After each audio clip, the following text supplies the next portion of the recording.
vamos dando la entrada a nuestro querido Michael Chamberlain, que es el primer invitado, colaborador de este espacio, que ya se encuentra aquí con nosotros. Y Michael, pues presidente de la consultora solidaria Sociedad Civil y Senior Fellow del Center for International Policy. También ya se encuentra aquí Michael. Michael, buenos días, bienvenido. Hola, buenos días Alberto, buenos días Ernesto. Bienvenido, ¿cómo estás? Buenos días. Bien, gracias. Pues Michael, ayer íbamos a entrevistar a Michael, pero estaba también en un encuentro, en un foro que ya le pediremos ahorita que nos platique también brevemente, porque también era un foro interesante que me parece que hay que hablar también un poco al respecto, pero Michael está publicando un artículo en su columna Poder y Derechos Humanos que tiene en Rompeviento TV, que publicamos los martes. El crimen de Estado por resolver, así se titula el artículo de Michael. Así que Michael, sin más preámbulo, si fueras tan amable de compartirle a la audiencia y compartirnos cuál es el ángulo y el enfoque que lleva este artículo que estás escribiendo. Gracias, Ernesto. Pues mira, en el marco del Día Internacional de las Víctimas de Desaparición Forzada, que fue el día de ayer, quería escribir un poco hacer una reflexión sobre dónde estamos en términos de las desapariciones y el momento que vivimos. Y tenía mucho en mente el tema Ayotzinapa y las declaraciones que hizo primero Encinas cuando presenta el informe y declara que esto es un crimen de Estado, cosa que yo estoy de acuerdo. Y luego, al día siguiente de la mañanera, el presidente dice, bueno, pero son unos funcionarios, solamente son unos funcionarios, no podemos decir que las instituciones estén corrompidas o estén podridas, digamos, ¿no? En esta idea de las manzanas podridas. Y me preocupó porque entonces ya no sé, tengo la impresión de que no se está entendiendo el alcance de la frase de crimen de Estado, más allá de que pueda sonar espectacular, escandaloso, ¿no? ¿Hasta dónde llega esta idea del crimen de Estado? Entonces, empiezo a hablar un poco sobre el caso de Ayotzinapa en sí, y para decir que Ayotzinapa digamos, es la punta de una madeja. Ayotzinapa no se explica por sí mismo. Ayotzinapa es apenas un ejemplo de un fenómeno generalizado que sucedía y sigue sucediendo en Guerrero, de criminalidad y corrupción e impunidad, para que se produzcan este tipo de graves violaciones a derechos humanos, delitos de lesa humanidad. Y me parece que una comisión de la verdad, que de entrada pues es criticada, o muchos la criticamos porque es una comisión gubernamental, tiene límites claramente señalados, es decir, por un lado tiene un problema de imparcialidad y vimos cómo pues finalmente lo que diga Encinas como funcionario de gobierno y comisionado de la verdad tiene que ser contrastado con lo que digan los padres, el propio GIEI y eventualmente la fiscalía, un poco para reforzar lo que dice en términos de verdad. Lo otro es una comisión de la verdad imparcial, y con esto no acuso al gobierno, es por su propia naturaleza que no puede ser imparcial. Una comisión de la verdad imparcial como la de Colombia, por ejemplo, se hubiera metido a discutir los fondos de Ayotzinapa, es decir, qué es lo que permitió que ocurriera el crimen de los 43 y otros, ¿no?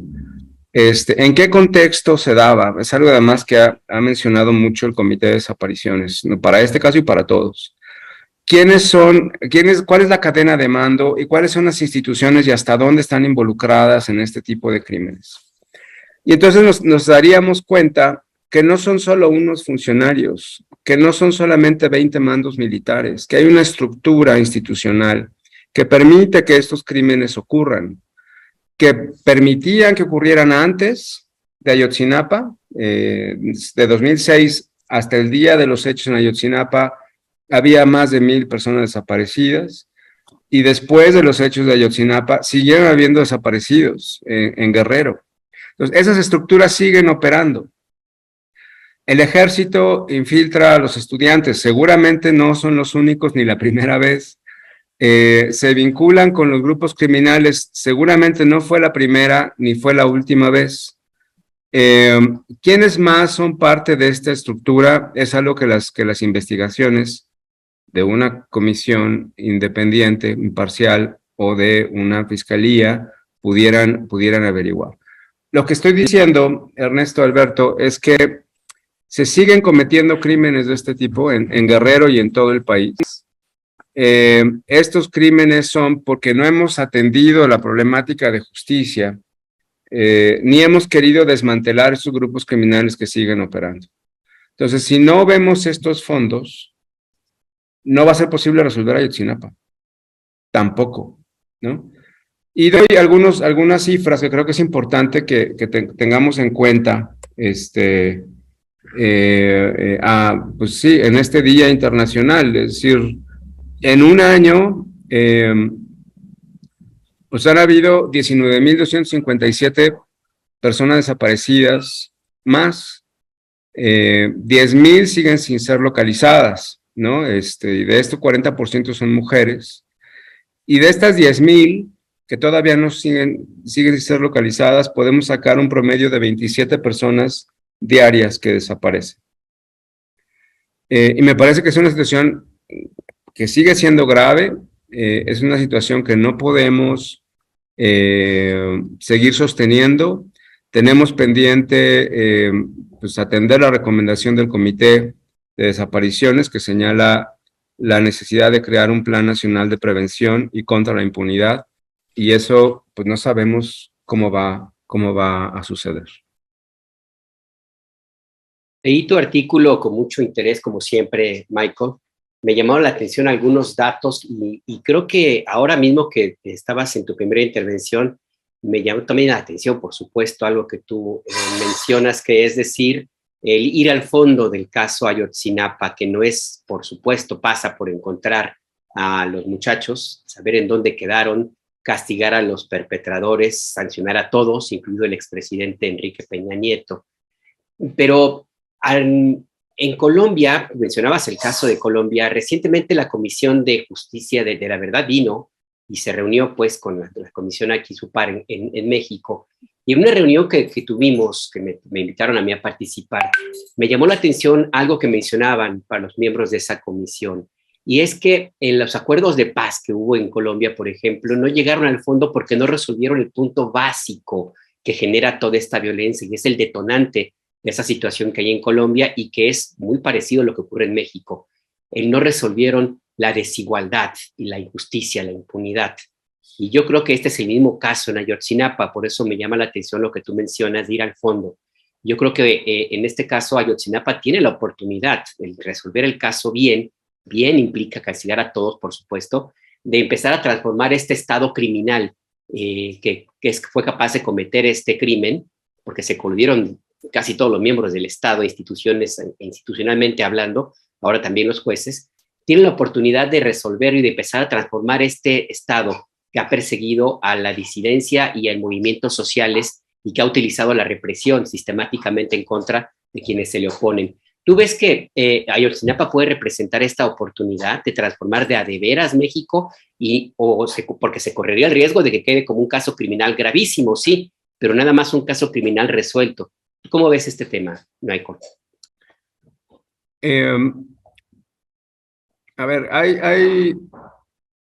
déjame ponerlo de esta manera. Depende hasta dónde llegue la investigación. Yo tengo mucha confianza en el fiscal Trejo. Creo que es una persona que va a querer llegar hasta el fondo. A ver, espero yo que lo dejen hacerlo.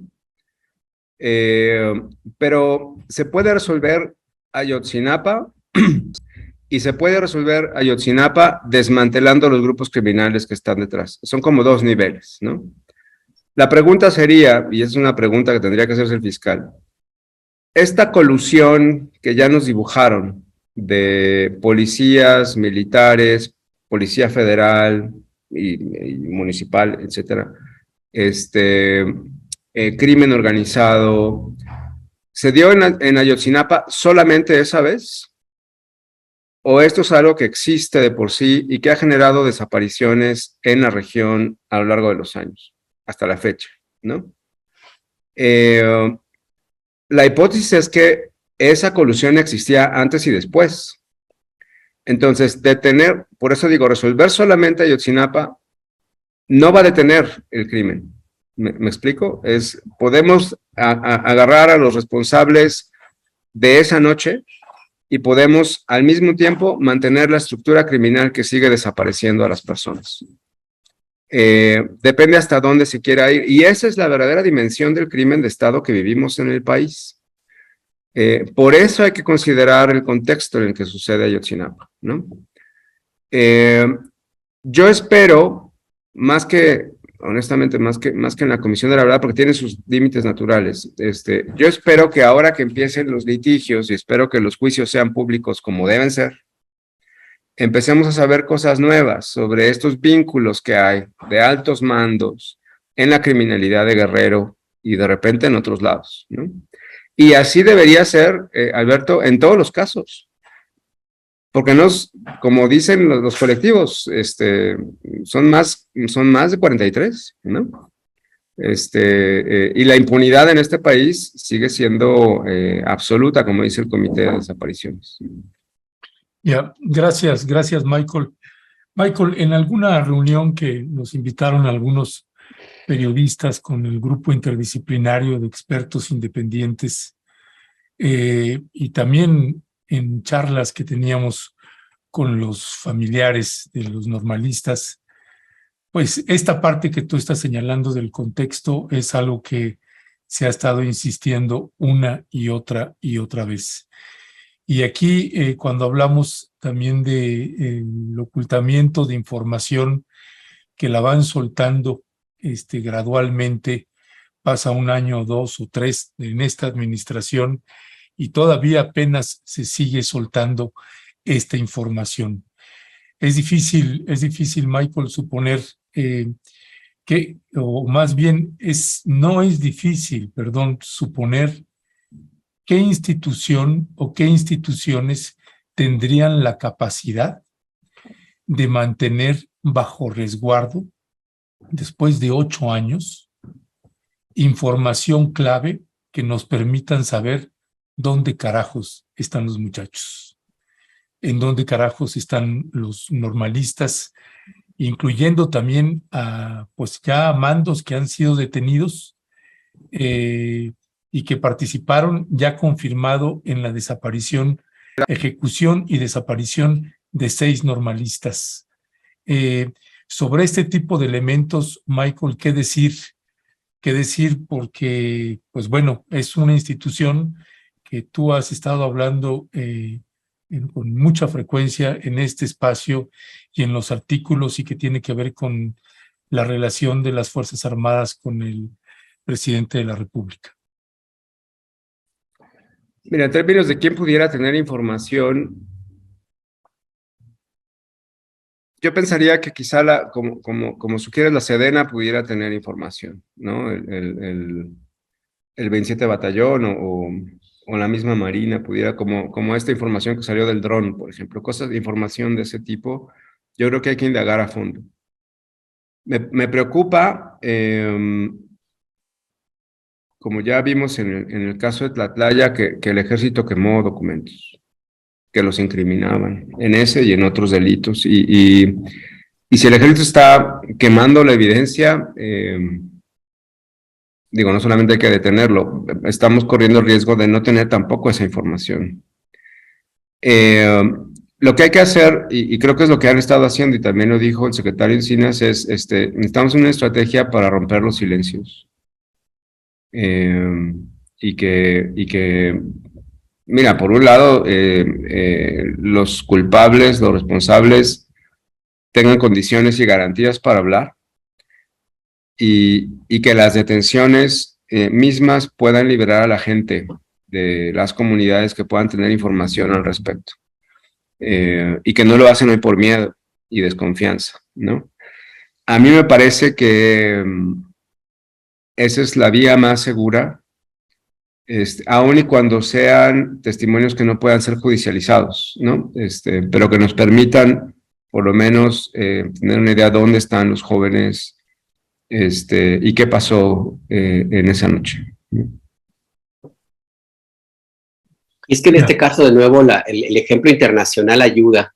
De nuevo, ahora que acabas de mencionar esta última parte, Michael, tiene que romperse ese pacto de silencio, esta especie de omertá que se estableció. Y yo creo que el ejemplo, insisto, que ha ocurrido en otros países, como de nuevo el caso de Colombia, puede ayudar y mucho. En Colombia se crearon las condiciones para que los perpetradores pudieran hablar con seguridad y garantía. Y eso dio un paso adelante importantísimo que ha permitido que ese país avance en lo que haya tenido, lo que haya sido, lo que haya podido avanzar, pues, pero por lo menos ahí hay un camino ya hecho. Y hasta ahora aquí en México no veo yo las condiciones para que se pueda, los acusados puedan hablar y ayudar a desentrañar todo lo que existe alrededor de este caso. Y lo pongo el ejemplo más claro con Tomás Cerón, por ejemplo, que él se niega, supongo que por protección también, pero yo adelantaría que también por la misma en riesgo que sabe de su propia vida si suelta la lengua. ¿Tú ves que esta situación pueda concretarse en este México con esta estructura judicial tan corrompida y a veces, yo insisto, tan podrida que tenemos, Michael? Es complicado, yo estoy de acuerdo que es muy complicado. Los beneficios por colaboración son muy limitados en la ley de desaparición y en el Código de Procedimientos Penales, son muy limitados. Hay más garantías, por ejemplo, comparándolo con Estados Unidos, por eso allá hablan más, ¿no? Eso es algo que habría que ver. Me parece también que tenemos que superar este estado de punitivismo que tenemos, en donde queremos que refundan a Murillo, ¿no? Digo, bueno, pues que no lo refundan, pero que nos diga qué pasó, ¿no? Que lo refundan nomás tantito, ¿no? Es decir, cuando empecemos a cambiar esta idea de mejor saber la verdad y tener justicia antes que pensar en el castigo, a lo mejor empezamos a romper ese pacto de silencio. Hay ejercicios muy interesantes déjame ponerlo aquí en la mesa porque creo que es un elemento importantísimo. Hay ejercicios muy interesantes de trabajo en la cárcel con los presos en un proceso de reconocimiento de responsabilidad, absolutamente moral. Y en esa asunción de responsabilidad y de reconocimiento también se rompen los pactos de silencio. Esos ejercicios son importantísimos, son totalmente extrajudiciales, pero en algunos casos están dando información para que las demás encuentren a sus hijos, ¿no? Entonces, yo creo que cuando pensamos en justicia, hay que pensar en cómo reconstruimos los lazos de convivencia, ¿no? Porque al final del día todos los criminales, Alberto, son mexicanos, como tú y como yo, y como Ernesto, ¿no? ¿Qué vamos a hacer con esos mexicanos? Porque no vienen de otro país, ni de otro planeta, ¿no? Y esos, muchos que son responsables de estos crímenes, muy probablemente también fueron víctimas de la desigualdad, de la pobreza, ¿no? O sea, si no empezamos a pensar en cómo reparar en lugar de quién me la paga, ¿no? Va a ser muy difícil cambiar esta lógica.